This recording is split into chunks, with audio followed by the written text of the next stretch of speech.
To the film and lecture series here at East Central College. This is, I guess, the final event of the 15-16 academic year for the film and lecture series. We put on, I want to say, I'm surely over 10 events, big, large, and small, something like that. This is something that began a few years ago. From several brainchilds, but mostly a brain from the child known as Lee Kolb, to sort of bring documentaries, lecturers, speakers on different topics to East Central College and its community, and boy has it grown. And I'd like to just thank her. Let's give her a round.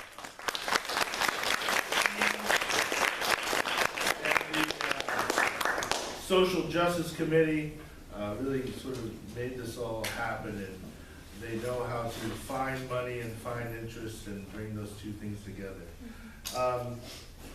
I'd like to thank you all for coming and helping us celebrate National Poetry Month. I say this every time of year, but every time people ask me, why does something have a month? I say, because it's been marginalized, man. Right? If you don't know what that is, look it up. But everything has a month usually has been marginalized. Poetry is too. So I'm just so happy for you all coming, and also our readers. John Thrower, who is a colleague of many of us here in this room. He has worked at the Learning Center for a little while now, and has been a writing tutor, a teacher, an instructor, a leader, a friend, and we're sad to see him go. He'll be leaving in May with his wife Karen and her new job at the University of Kentucky. And I'd like to give them a round of applause on that. We're also happy that Natalie Byers is here, a wonderful poet, and we're sort of new to her here, right? But this is the person when I thought of, when Lee came to me, who are we going to have read? She was the one who got the most praise from people I talked to, friends I've known, all the names I got, she was the one most praised. And having read her stuff, you were in for a real treat tonight. I'd like to begin tonight by reading just a few things. I'm going to be a little selfish, but since Natalie we come from the same school, but she's went on to other things and went to other schools. We both went to school at Missouri State University in Springfield, Missouri. And a lot of people don't know about that school when it comes to English or literature, but it had some of the finest teachers that you will ever find, not just in rhetoric and composition, but also creative writing, and mainly, I would say, in poetry. Unfortunately, over the past few years, as we get older, our teachers are slowly passing away and dying. And one of those teachers that I assume both of us had was Dr. Jane Hogestraat. And I'd like to read an elegy that I wrote for her. Elegy for Jane. Daughter of Dakota, I met you in the basement of a dilapidated English department in fall. You helped me understand HD and the Greeks. We are all competing narratives, you said. Yours was a quiet, clear, well thought out, and confident one, like metal and ice and the big city.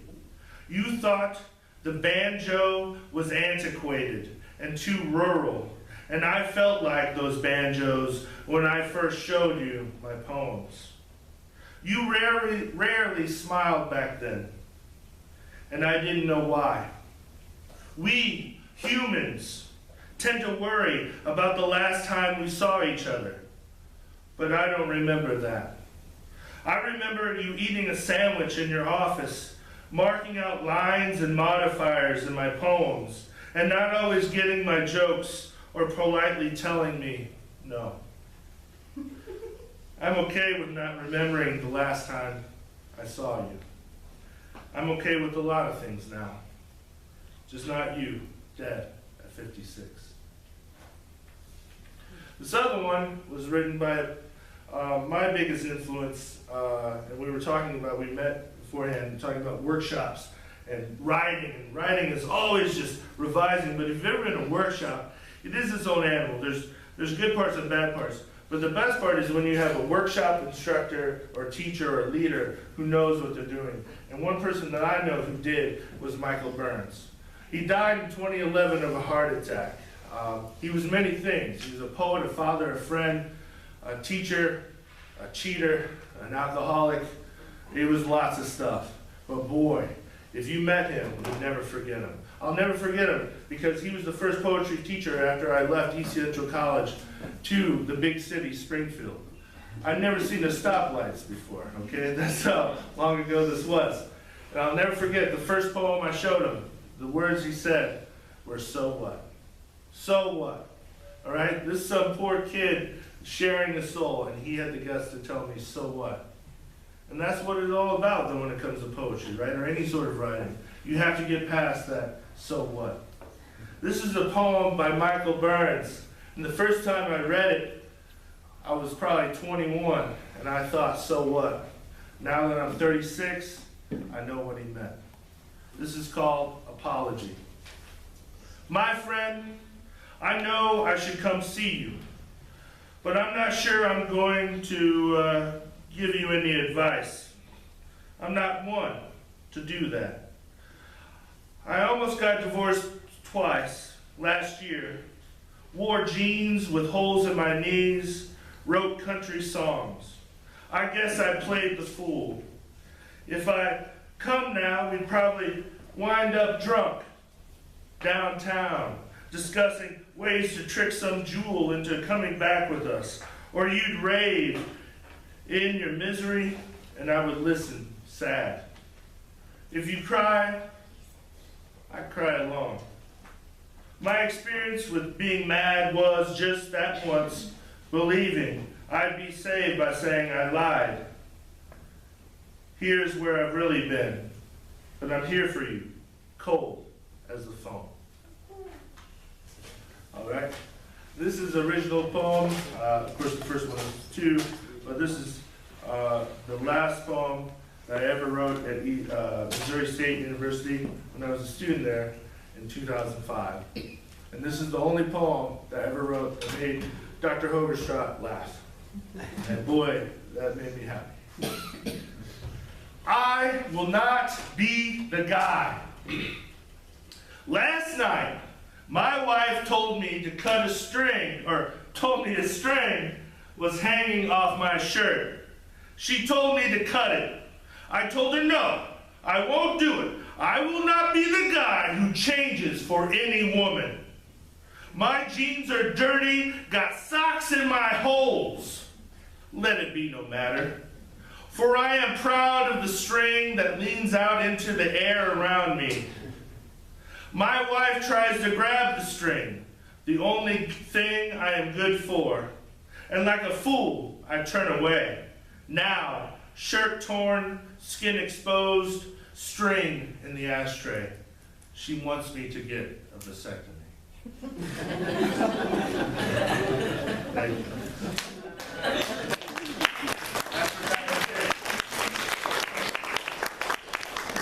All right, our first reader, John Thrower, is a fictionary of the legendary, formerly associate editor of The Girls with Insurance. He has published work in Blaze Fox, Story South, Poetry Midwest, Atropos Press, and is the author of Bouncing on the Boot Hill, published in Southeast Missouri State University Press, and he will be moving to Lexington, Kentucky in May with his wife, Karen, and he will be greatly missed. Let's give him a round of applause.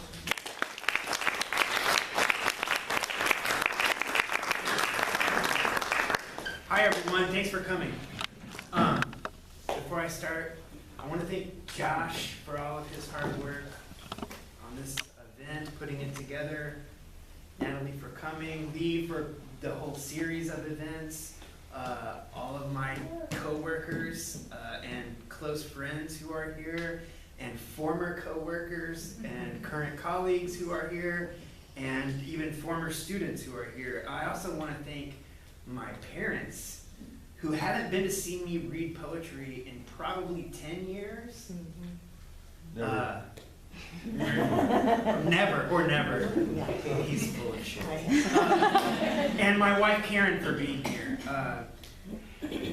Thank you. It's kind of poignant to leave East Central. I've been here since 2008. In a billion different roles, it feels like. So I know a lot of people, and I'll have a place in my heart always for these people. Maybe not for the place, as I'm a human being, but the people I have a weak spot for. Maybe the place too, eventually. But Josh read some things that are uncannily relevant to some of the things that I'm going to read, even if just in weird connections. I'm going to say stuff about a banjo later, probably. I'm not sure what I'm even going to read. But I do want to thank you all for coming, and I want to start out. I know that the series, or this part of the series, is about poetry of witness. As a citizen of St. Louis, I don't live in Union. I didn't know what Union was until I came here for a job interview. It took me a long time to actually not say, is it Buford? You see what I mean? I don't know where anything is around here, and I've been coming here for 8 years, and that's my fault. Being in the country scares the living shit out of me still. So there are a lot of white people here. That said, I'm gonna get started. The first poem is actually a poem relevant to here in some weird way. Because I'm a commuter, I drive 45 minutes twice a day, sometimes at 90 miles an hour. Don't tell my wife or my parents. But I'm in a hurry, I gotta be here. Anyway, this is called The Paving of Highway 50 at Union, Missouri, as observed by 2 cows. The cows look at the paving team, look through the paving team. What's a paving team? Says no cow. It won't matter, unsays another, as they chomp high clumps of fescue and shit where they stand. The paving team makes its way up the southbound lane of 50 at the roller's dull pace. If cows knew what attention was, or pay, they'd be no better off. Cows don't grasp togetherness. Look how near they stand. Look how far out by the fence that one is. Cows don't need stories, standing there, unthinking. Whatever cold is, whatever rain, sun, shadow, not noticing the workers disappearing over the hill. Where did they go? No cow never says. Cows, impartial to mystery, just stand there, remembering to eat.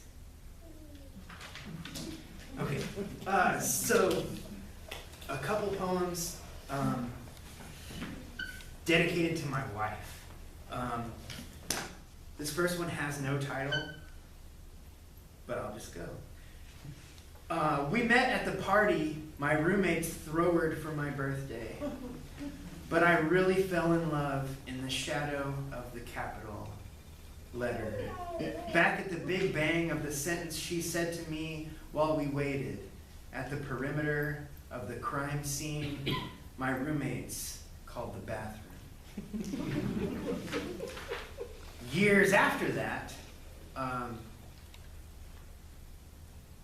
have become a better cook as time has gone on, And my wife has become a better exerciser, among other things. So this is a disguised corn salad recipe hidden in a runner's story. I ran a knife down the cob, you ran the 6-mile circumference, color of lemon and buttermilk, bright little teeth fallen into the blue bowl of Forest Park, face peppered by summer gnats, thyme, oregano, sprinkled heartily, giving a greenery to the sunny kernels. They're tiny corpses, stuck in the greasy sunscreen you must. Then red vinegar, grieved organic shreds of torn parsley. Green shorts, soaked through with sweat.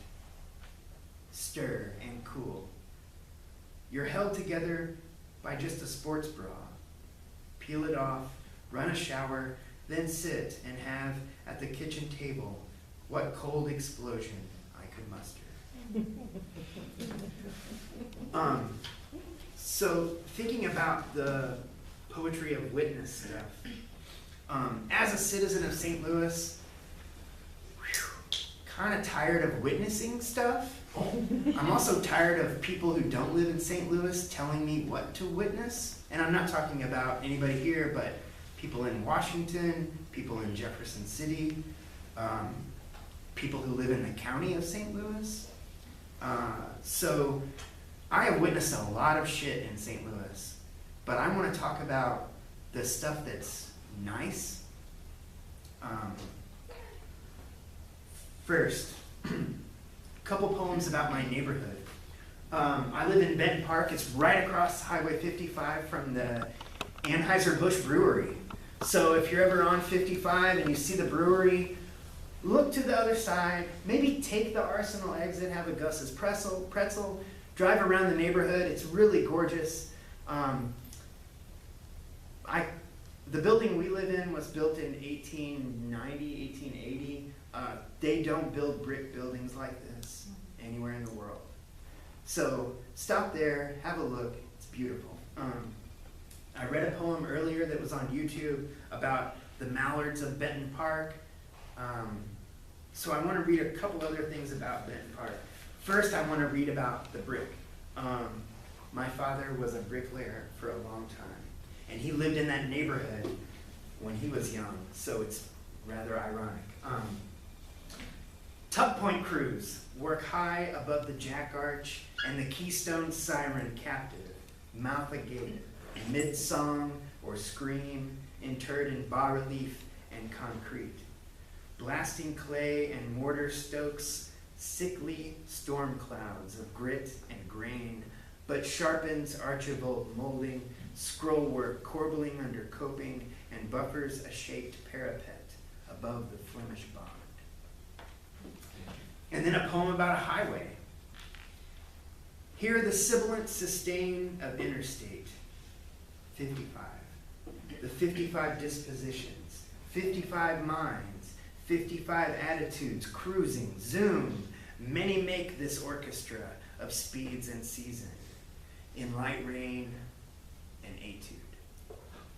Study the wiles and desires of highway, fury of snarl, but as well the placid impact of 7-car pileup.